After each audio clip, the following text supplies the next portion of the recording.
Assalamualaikum warahmatullahi wabarakatuh.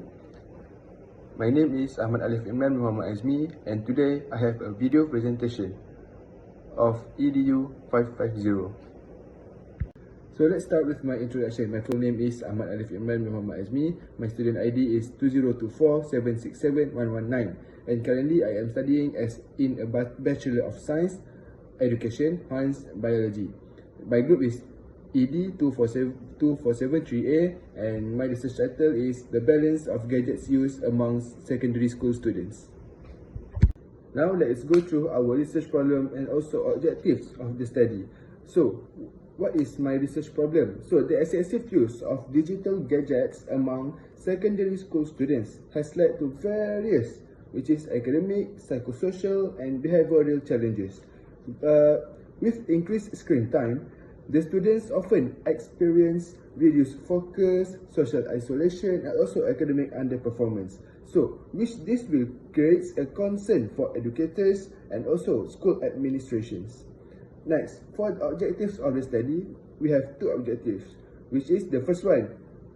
I would like to identify the effects of excessive gadgets use on the students' development.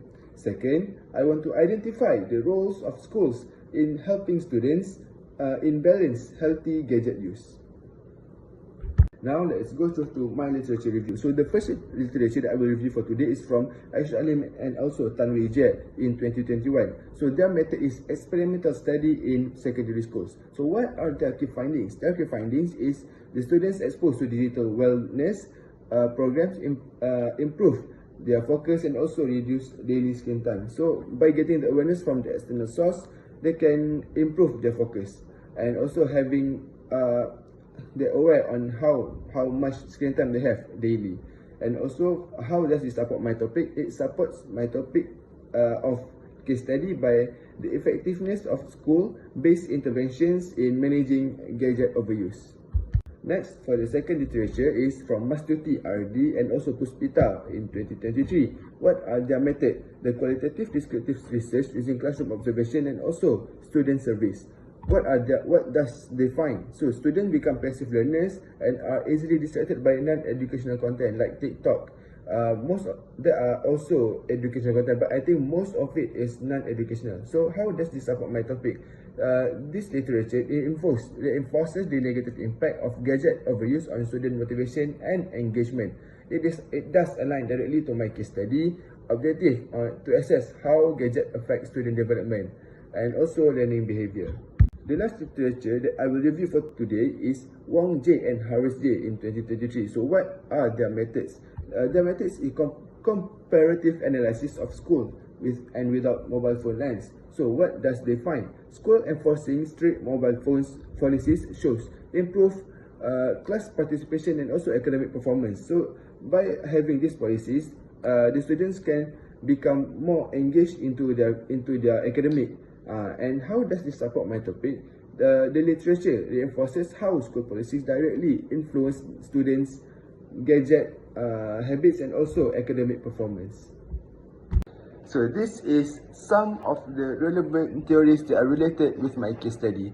First, we have Bandura's social learning theory. So Bandura is emphasizing how behavior is learned through observation, modeling, and interaction with the environment. So, by using Bandura's social learning theory, the students may imitate the digital behavior that they see online.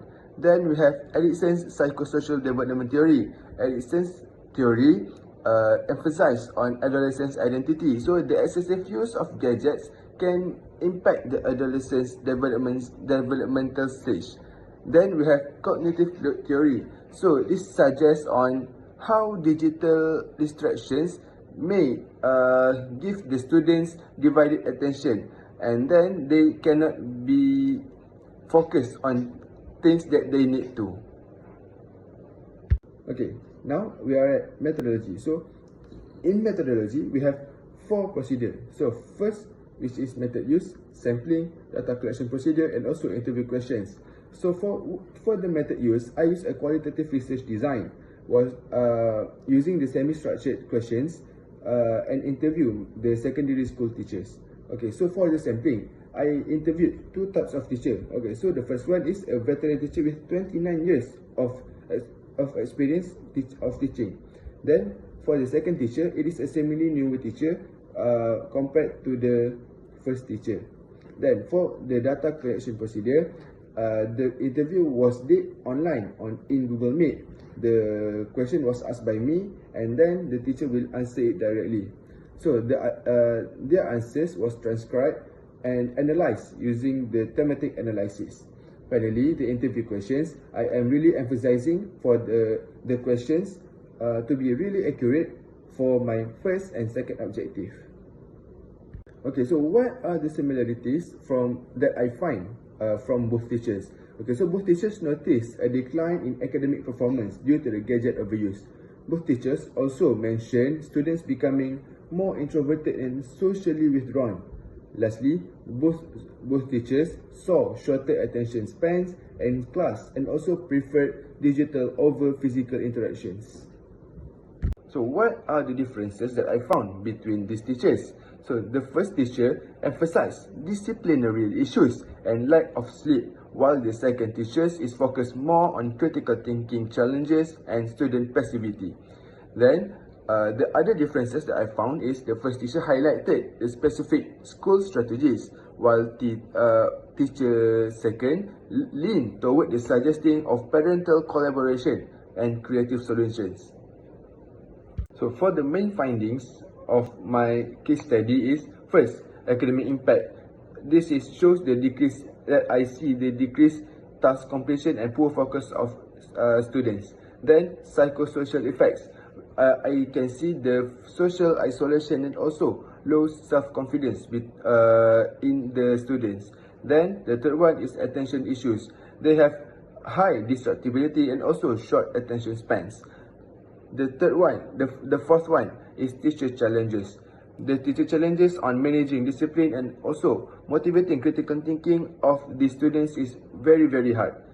Then the fifth one, school role. How does school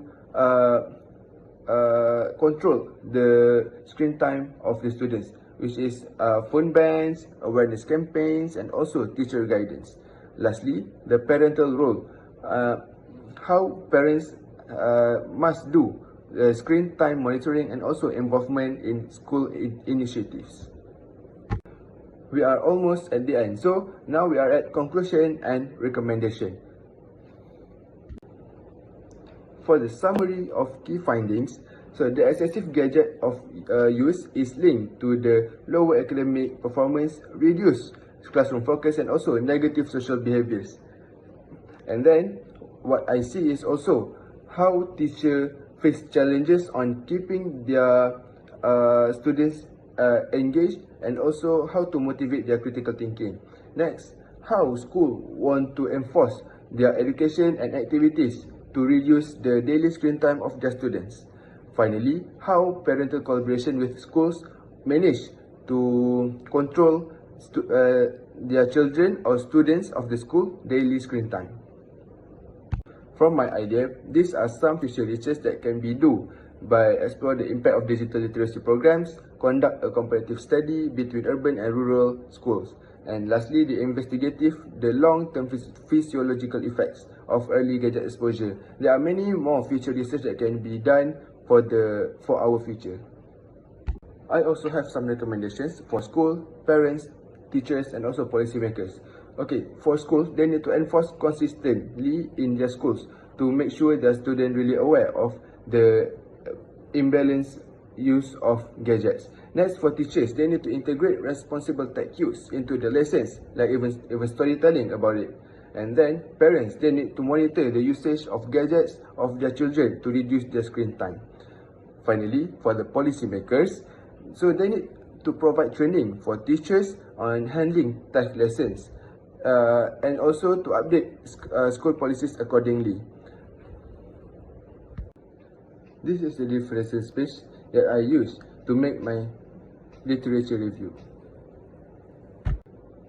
Thank you for being with me until the end. So this is the end of my video presentation of my case study, which is titled as Balance of Gadgets Use Among the Secondary School Students.